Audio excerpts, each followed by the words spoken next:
आज की इस कक्षा में आप लोगों का स्वागत है। आज हम कुछ शब्दों के बारे में जानेंगे। इसे अगर शब्दों का खेल कहा जाए तो ठीक रहेगा। जैसे मधुर भाषण निबंध में बाबू गुलाब राय ने कहा था, शब्दों का जादू बड़ा ही ज़बरदस्त होता है।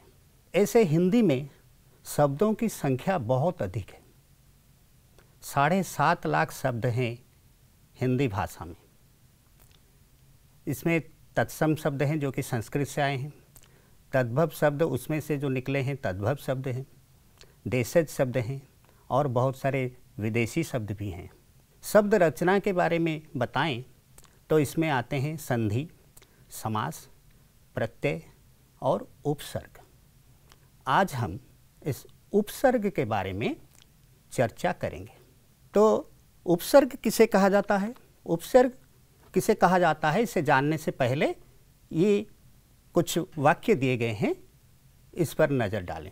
स्वामी विवेकानंद भारत के सुपुत्र थे। वे असाधारण प्रतिभा के अधिकारी थे। वे रामकृष्ण परमहंस के उपयुक्त शिष्य थे। अब भी स्वामी जी के करोड़ों अनुगामी हैं। स्वामी विवेकानंद जी का यहाँ पर एक बहुत सुंदर चित्र दिया गया है। इसमें जो वाक्य दिए गए हैं, इसमें लाल अक्षर पर जो शब्द चिन्हित किया गया है उस पर नज़र डालो। सुपुत्र, असाधारण, उपयुक्त और अनुगामी।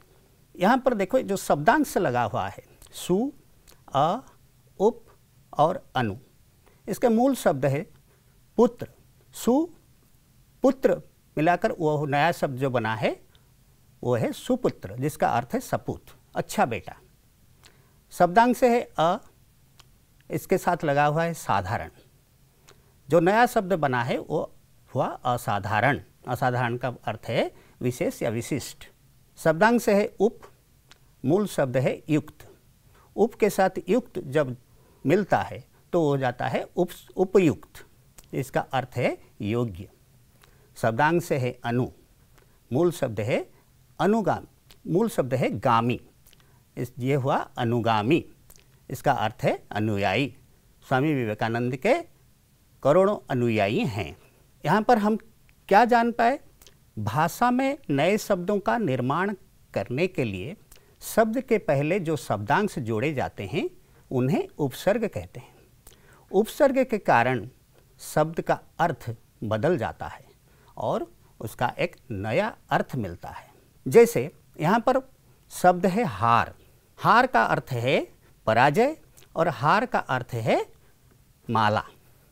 तो यहाँ पर देखो शब्द जो शब्दांश लगा हुआ है, हार के साथ अगर हम आ लगा देते हैं तो वो हो जाएगा आहार।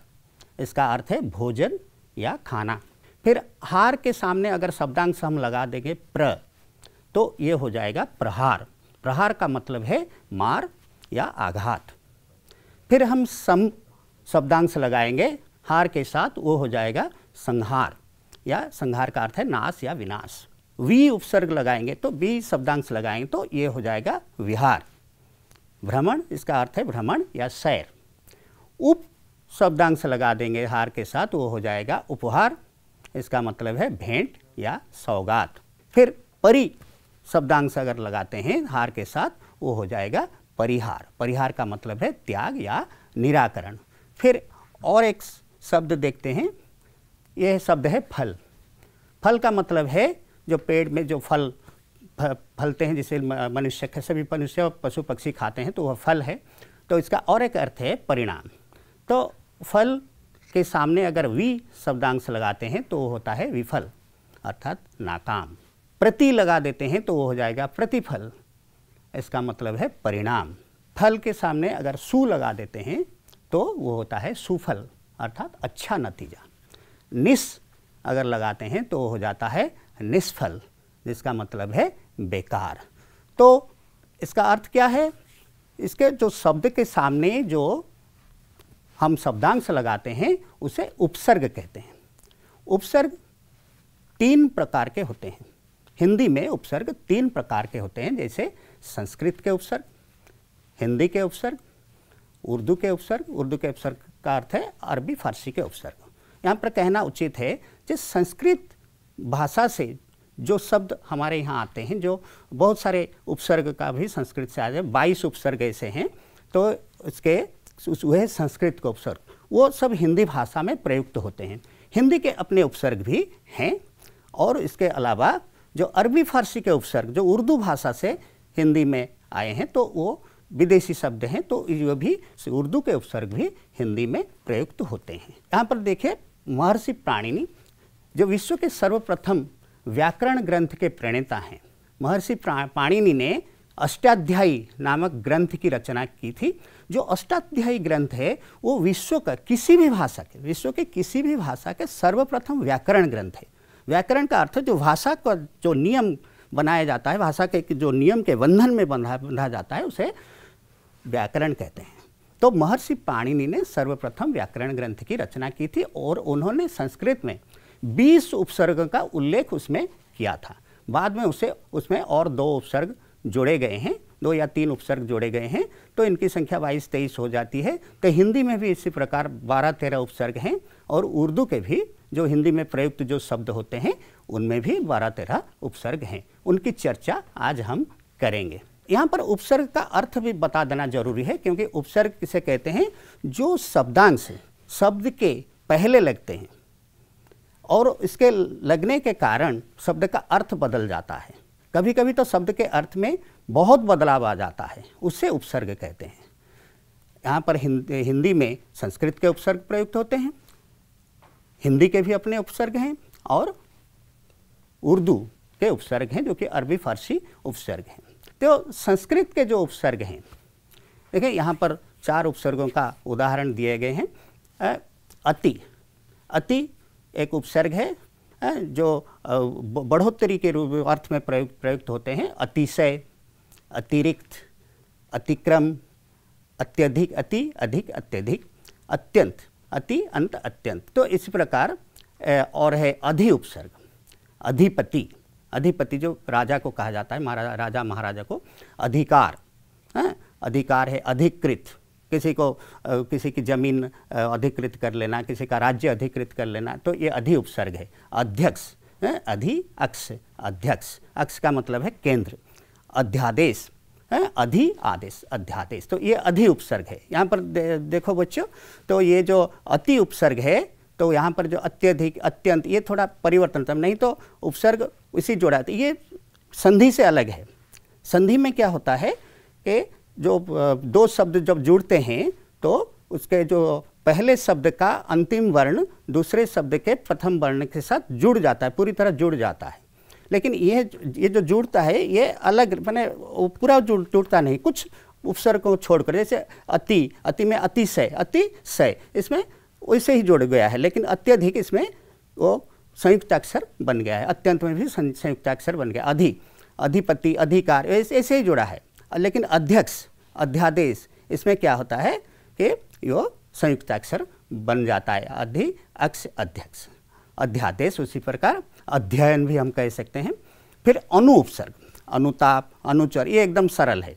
अनुताप, अनुचर, अनु के साथ ताप जोड़ने से अनुताप का मतलब है उत्ताप, अनुताप का मतलब है पश्चाताप, ये पूरा अर्थ बदल जाता है। अनुचर, अनुचर, चर, अनुचर, चर का मतलब है जो गुप्तचर होते हैं तो वो होते हैं, लेकिन अनु जुड़ जाने से अनुचर का मतलब होता है माने हमारे जो साथ चलने वाले, जो हमारे जो विश्वस्त हैं वो अनुचर होते हैं।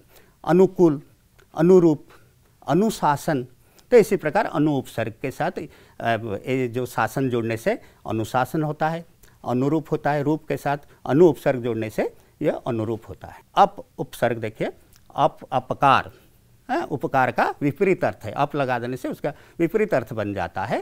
तो अपमान, अपकीर्ति, अपराध, अपव्यय, व्यय, अपव्यय माने बदखर्ची जिसे कहते हैं। अपकीर्ति, कीर्ति, अपकीर्ति माने दुर्नाम। अपराध, अपराध तो इसका अर्थ तो आप लोग जानते हो। फिर और कुछ उपसर्ग देखते हैं संस्कृत के। यहाँ पर देखो बच्चों, अभि उपसर्ग, अभिमान, मान, अभिमान, अभिशाप, साप, अभिशाप, इसमें थोड़ा अंतर आता है, ज़्यादा अंतर नहीं आता है। अभिनय, अभिलाष, अभ्यागत, अभी आगत, अभ्यागत, जो हमारे अतिथि आते हैं तो उनको अभ्यागत कहते हैं। अब उपसर्ग, अवगुण, अब उपसर्ग लगा देने से में जो गुण अवगुण, उसमें कुछ जगह पर अर्थ बदल जाता है, विपरीत अर्थ बन जाता है, लेकिन सभी जगह नहीं। जैसे अवकाश, अवकाश का मतलब है खाली समय है, जो छुट्टी का समय होता है वो अवकाश कहते हैं। अवनति, उन्नति का ये विपरीत अर्थ है अवनति। अवतीर्ण, अवतीर्ण उतरना। अवतरण, अवतरणा कभी विमान का अवतरण होता है, जैसे मुझे नीचे उतरना। यहाँ पर आ उपसर्ग देखिए, आजन्म, आशंका, आजन्म, आजन्म का मतलब है जन्म तमाम, है आजन्म। आशंका, शंका, आशंका, एक ही अर्थ है, थोड़ा अंतर इसमें है। आगमन, फिर आकर्षण, कर्षण, कर्षण का मतलब है जो हल चलाना, जो कर्षण, भूमि को कर्षण करना, तो आकर्षण का अर्थ अलग होता है। आकर्षण, तो आक्रमण, आक्रमण, हमला, आक्रमण का अर्थ है हमला। फिर आता है उत या उद उपसर्ग।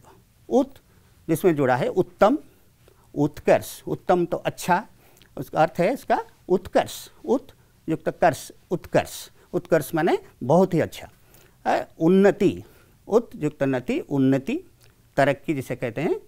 फिर उद जाता है उद्भव, उद्भव, जन्म लेना, पैदा शब्द में उद्भव होता है, आरंभ के अर्थ में भी उसका प्रयोग होता है। उद्योग, उद्योग का अर्थ है शिल्प उद्योग जिसे कहते हैं। और उत, यहाँ पर थोड़ा परिवर्तन देखो, उत युक्त लास, उल्लास, उल्लास। फिर उप उपसर्ग, उपदेश, उपकार, उपमंत्री। उप कहते हैं जो अधस्तन होते हैं, जो मुख्य होते हैं, उनके नीचे जो रहते हैं उन्हें उप शब्द से, उपदेश, उपकार, उपमंत्री, जो उपस्थित, उपस्थित माने जो कक्षा में तुम लोग जो उपस्थित होते हो तो उपस्थित। उपवन, वन, उपवन, वन का अर्थ है जंगल और उपवन का अर्थ है बगीचा। तो ये कुछ संस्कृत के उपसर्ग थे। संस्कृत के और कुछ उपसर्ग हैं, जैसे दुर या दुस उपसर्ग। दुर के साथ गुण जोड़ने से वो हो जाता है दुर्गुण। दुर के साथ आचार जोड़ देने से वो होता है दुराचार। दुर्वस्था, दुस्सह, ये दुस उपसर्ग है, दुस्सह, दुष्प्राप्य। फिर निर या निस उपसर्ग, निर्जन, निर्दोष, निरादर, निष्काम, निश्चल। निर या निस उपसर्ग जोड़ने पर क्या होता है कि उसमें रेफ आ जाता है, जो र की जो मात्रा ऊपर जो लगा होता है वो आ जाता है। निर या निस, निर्जन, निर्जन माने जहाँ कोई जन या लोग नहीं हैं तो निर्जन। निर्दोष, जिसका कोई दोष नहीं है निर्दोष। निरादर, आदर जहाँ पर नहीं है, जिसका नहीं है वो निरादर। तो निष्काम, कामना कोई नहीं है तो निष्काम, यहाँ पर मूर्धन्य स भी आ जाता है। निश्चल, निस तो चल, निश्चल, निश्चल माने अचेत।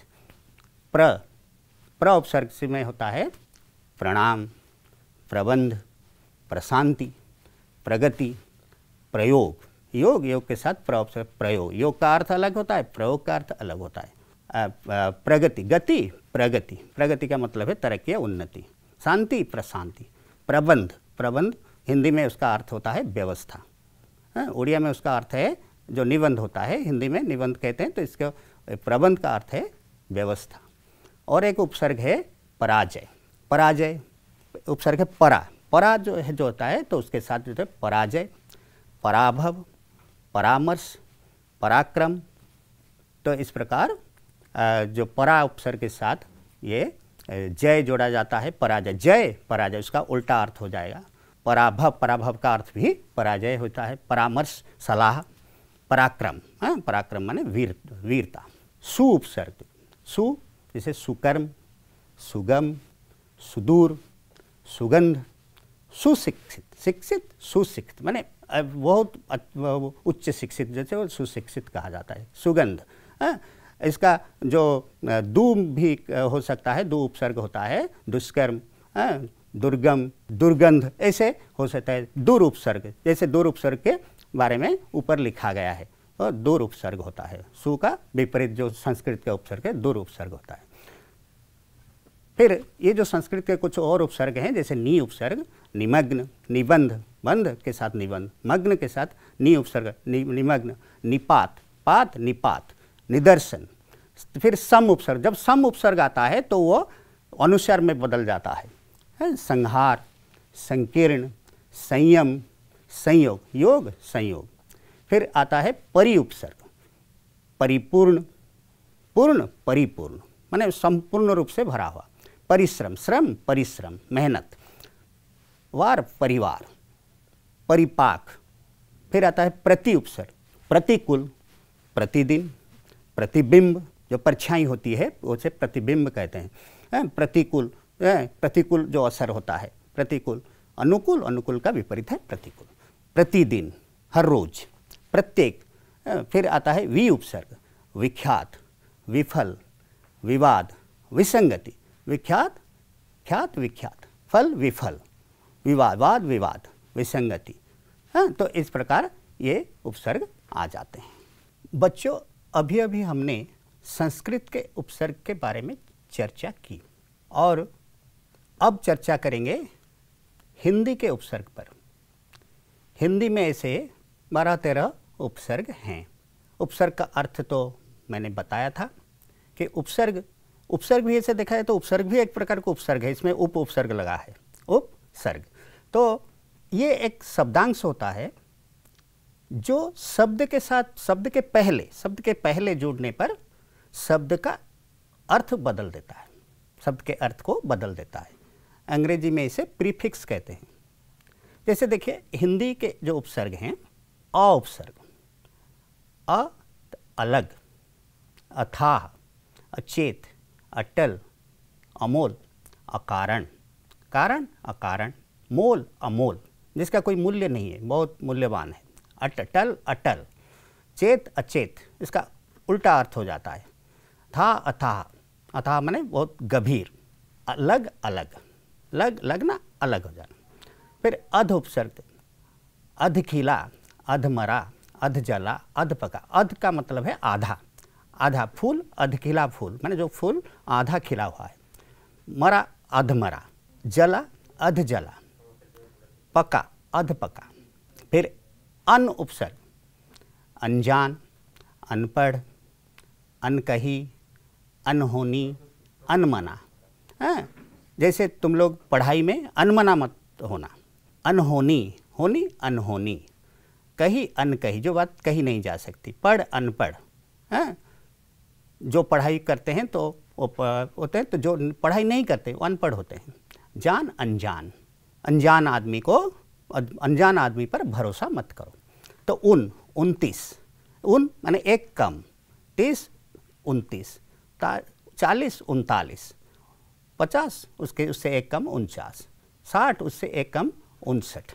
फिर और कुछ देखते हैं, जैसे औ उपसर्ग। ये जो औ उपसर्ग हिंदी में है, ये संस्कृत के अब उपसर्ग का ये तद्भव रूप है। औगुण, अवघट, अवसार, अवसर, अवगुण, अवगुण जो संस्कृत में होता है, अवगुण, गुण, अवगुण। तो ये अवगुण, अवघट, घट, अवघट, अवसान, अवसान, ये अवसान है। अवसर, जैसे क और कु सपुत, जैसे क और कु उपसर्ग। कपूत माने कुपुत्र, कुपात्र, कुमार्ग, कुकर्म, कुचाल। क हो सकता है, कु भी हो सकता है। कपूत, कपूत माने कुपुत्र, कुपात्र, कुमार्ग माने जो बुरा मार्ग होता है। कुकर्म, कर्म, कुकर्म। चाल, कुचाल। सु और स उपसर्ग, सपूत, जैसे कपूत का विपरीत है सपूत माने अच्छा बेटा, कपूत माने वो बुरा बेटा होता है। सचेत, सचेत, सजग, सुजान, सुजान माने सज्जन, सुफल, अच्छा नतीजा। फिर उसका दुबला, दुकाल, दुस्वप्न, दुलारा, दुधारू। दुधारू जो गाय दूध देती है उसे दुधारू गाय कहते हैं। दुलारा, दुलारा माने प्यारा, बहुत ही प्यारा जो बेटा होता है, दुलारा। दुस्वप्न, स्वप्न, दुस्वप्न। काल, दुकाल, दुबला, दुबला जो पतला होता है, दुबला पतला माने बहुत अस्वस्थ। फिर और कुछ देखते हैं, नी उपसर्ग, निकम्मा, निडर, ये हिंदी का उपसर्ग है। निकम्मा, निडर, निधड़क, निहत्था, निगोड़ा। निगोड़ा माने बेकार, माने एकदम निहत्था, जो मैंने जो जिसके हाथ में हथियार नहीं है वो निहत्था होता है। निधड़क, धड़क निधड़क मैंने बेपरवाह। निडर, डर निडर, निर्भय जो कहते हैं। निकम्मा, कुछ काम का नहीं जो होता है उसे निकम्मा कहते हैं। फिर बिन उपसर्ग, बिन मांगा, बिन देखा, बिन चाहा, बिन बिका, बिन कही। तो ये बिन कहा बिन कही से बिन मांगा, मुझे सब कुछ बिन मांगा मिल गया। बिन देखा, ये चीज़ बिन देखा रह गया, मैं देख नहीं पाया। बिन चाहा, न चाहते हुए भी जो कुछ मिल जाता है उसे बिन चाहा कहते हैं। बिन बिका, कोई चीज़ बिक्री नहीं हो पाती है, जिसकी बिकवाली नहीं हो पाती है, बिन बिका रह जाता है। भर, भरपेट, भर माने पूर्ण संपूर्ण, भरपेट, भरपेट खाना। भरपूर, भरपूर आनंद, भरपूर आनंद हम लेते हैं। कोई अगर कुछ देखते हैं, नाटक वगैरह देखते हैं तो उसका भरपूर आनंद लेते हैं। भरसक, भरसक माने हमने भरसक कोशिश की। तुम लोग भी ऐसे पढ़ाई में भरसक कोशिश करना। भरमार, भरमार माने पूरा एकदम भरमार है, उनके घर में दौलतों का भरमार है। भरपाई, भरपाई हो जाए मैंने हम जो अगर नहीं पढ़ेंगे तो उसकी भरपाई नहीं कर पाएंगे। परदेश, परकाज, परलोक, परहित, परसर्ग। परदेश, परदेश माने विदेश और अलग देश है। परकाज, दूसरों के काज। परलोक, लोक परलोक जो होते हैं। हमारे घर के पास एक वृद्ध व्यक्ति परलोक सिधार गए, अर्थात उनका स्वर्गवास हो गया। परहित, परहित का अर्थ है दूसरों का हित कार्य। परसर्ग, परसर्ग जो कारक के चिन्ह होते हैं उसे परसर्ग कहते हैं। सर्ग, परसर्ग, सर्ग का अर्थ अलग है, पर लग जाने पर उसका अर्थ बदल जाता है। उसी प्रकार हिंदी के और कुछ दिखते हैं। यहाँ पर आते हैं उर्दू के उपसर्ग। उर्दू के जो उपसर्ग थे ये अरबी फारसी के उपसर्ग मैंने बताया था। उपसर्ग कम, उपसर्ग कमज़ोर, कम समझ, कम अक्ल, कम नज़र। कमज़ोर है जिसका जोर नहीं है, कमज़ोर होता है, दुर्बल। कम समझ, जिसके समझ कम है तो वो कम समझ है। कम अक्ल भी वही अर्थ है जिसका अक्ल कम होता है, कम अक्ल। फिर कम नज़र, जिसकी नज़र में कमजोरी है, जिसका खूब मैंने बहुत कम दिखता है। खुशबू, बू का अर्थ है गंध, खुशबू का अर्थ है सुगंध। खुशहाल, खुशहाल माने पूरा एकदम पैसों की कमी नहीं है। खुशी है, खुशियाँ भरी हुई होती है तो खुशहाल, हमारा परिवार खुशहाल है। तो खुश मिजाज, वैसे ही खुश मिजाज, जिसका मिजाज खुशी से भरा हुआ है। नसीब, जो खुश नसीब है, भाग्यवान। फिर बदबू, खुशबू का विपरीत शब्द है बदबू। बदहाल, बदमिजाज, बदनसीब, बदनाम। बदनसीब इसका अर्थ है दुर्भाग्य। बदनाम, जिसका बदनाम नाम नहीं है, बदनाम। बदहाल, खुशहाल का विपरीत है बदहाल। खुश मिजाज का विपरीत है बदमिजाज। खुश नसीब, बदनसीब। गैर, जो गैर हाजिर, अनुपस्थित। गैर जिम्मेदार, जिसकी जिम्मेदारी नहीं है, माने एकदम कुछ काम का नहीं होता है, जो किसी काम को जिम्मेदारी से नहीं कर पाता। गैर कानूनी, गैर कानूनी, बेनियम जो होता है। गैर मुल्क, जो होता है यह हमारा मुल्क माने देश, गैर मुल्क माने विदेश, अलग देश होता है जो उसको गैर मुल्क कहते हैं। ना उपसर्ग, नादान, नाचीज, नाराज, नापसंद, नालायक, लायक, नालायक। योग्य माने नालायक का मतलब है अयोग्य। नापसंद, जो चीज़ पसंद नहीं आती। नाराज, फिर नाचीज, जो एक नादान, पूरा एकदम मासूम। बाइज्जत, बा लगने से उसकी बढ़ोतरी हो जाती है। बाइज्जत, उनको बाइज्जत बरी कर दी गई। बाकायदा, कायदे के अनुसार। बाअदब, अदब के अनुसार, अदब भी कायदा ही होता है। बाइंसाफ, इंसाफ के अनुसार। बेईमान, बे होने से क्या होता है उसका अर्थ मैंने उल्टा हो जाता है, विपरीत अर्थ हो जाता है। ईमान, बेईमान। होश, बेहोश। कसूर, बेकसूर, कसूर माने दोष, बेकसूर, निर्दोष। बेमिसाल, जिसका कोई मिसाल नहीं है। बेनजीर, अनन्य जिसे हम कह सकते हैं। बेवकूफ़, जो एकदम बेवकूफ़ होता है, मैंने मूर्ख। ला उपसर्ग, लापरवाह, परवाह जिसका नहीं है, लापरवाह। ला इलाज, जिसका कोई इलाज नहीं है वो ला इलाज है। लावारिस, जिसके कोई वारिस नहीं है वो लावारिस। कहीं पर लावारिस लाश पड़ी है अर्थात उसका कोई माने कोई नहीं है। लाजवाब, जवाब, लाजवाब। और कुछ सर उपसर्ग, सरताज, सरपंच, सरदार, सरफरोश। हम उपसर्ग जैसे हम शकल, हमदम, हम शकल जैसे शकल मिलते हैं जैसे एक जैसे दिखने वाले, हमदम है जो साथ निभाने वाला होता है, हमदर्द जो दर्द को जानने वाला होता है, हम सफ़र जो साथ चलने वाला होता है, हर रोज़ मतलब प्रतिदिन, हर साल, प्रत्येक हर साल, हर एक माल के बारे में सुना है जहाँ पर ये सब बिक्री होती है, तो हर एक माल की कीमत एक होता है, तो इसको हर एक कहते हैं। हरदम माने हर समय, प्रतिक्षण, हर कोई, प्रत्येक व्यक्ति, प्रत्येक। ब अवसर, बदौलत, दौलत बदौलत, उनके बदौलत मेरा सब कुछ है। बदस्तूर, बदस्तूर कायदे के अनुसार, बदस्तूर जारी है प्रथा के अनुसार। बगैर, गैर, बगैर। बनाम, ब आराम, आराम के साथ।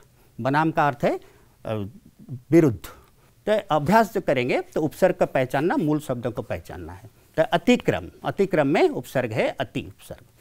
अधिकार भी अधि उपसर्ग है। अनुच्चर, अनु उपसर्ग है यहाँ पर लगा हुआ है, मूल शब्द है चर। अपमान, अपमान मूल शब्द और अप है उपसर्ग।